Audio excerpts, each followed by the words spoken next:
said that I would mention this in one of the vlogs. I didn't, so I thought I would do a specific dedicated video to the things that you should be checking on your bike. So don't feel bad if you don't know these things, that's why you're watching the video.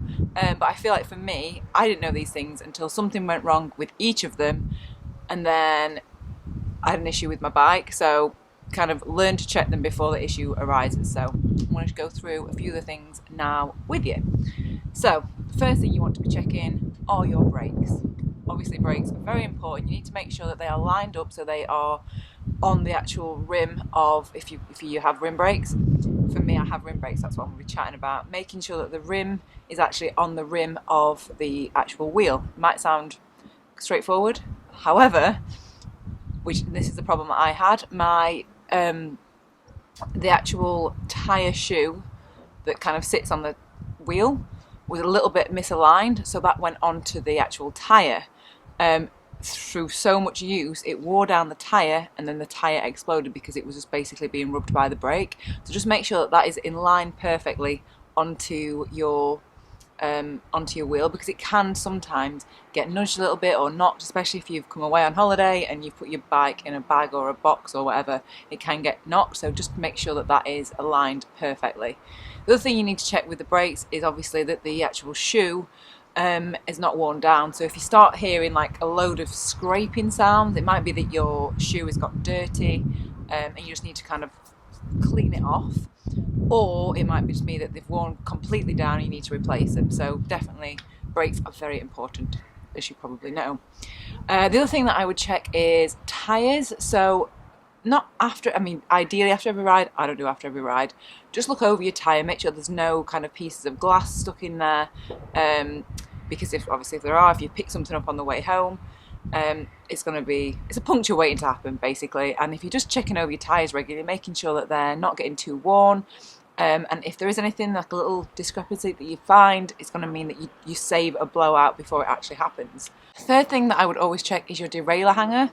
So I had this, my bike fell over. I think we've probably all done this when we've been at a cafe. It's blown over or whatever, it's blown down, and my hanger had bent.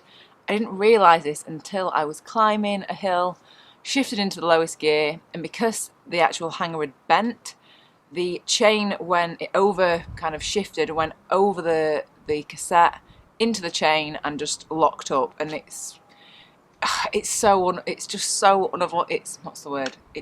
avoidable by just checking it, having a look, lining it up, and if it isn't lined up, just take it to a bike shop. They have a special tool that like bends it back into shape. I think it cost me maybe a tenner to go and get it straightened up, but it just meant that day's ride was ruined because it was trying to get the chain, oh my god, there's a dog over there, trying to get the chain out from behind the cassette. It's just a nightmare, and especially if you're on like an endurance ride or a longer ride, you just don't want that kind of faff.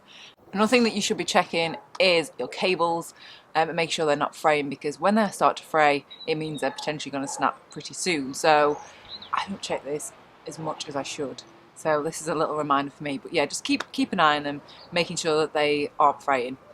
I think I'm trying to think if there's anything else that I'd check. I guess if another thing that I will check, say for example, if I'm getting any aches or pains, I will make sure that my saddle is at the right tilt that I want it, and that my handlebars haven't shifted, and also that my seat post level hasn't shifted. So because I travel a lot with my bike, I always put a piece of electrical tape at the base where my seat post meets the frame, so I know what height the seat post is. So yeah, they're the main things that I would check over. I'm trying to think if there's anything else.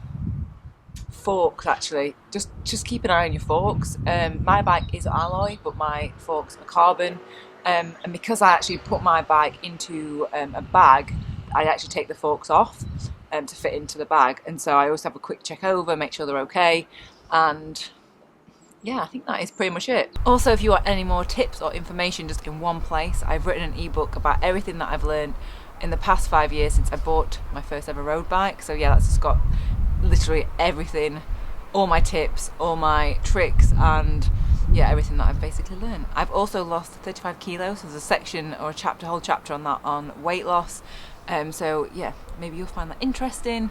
Yeah, what else does it have? Just basically everything that you possibly ever want to know, from starting out as a beginner, as a cyclist, to riding maybe up to your first 200k ride. So there is just everything in that ebook. So yeah, I hope you find that helpful, and I'll see you next time. video. Then leave in the comments below. Hope you like this very short cock-up. It's quite a loud slap.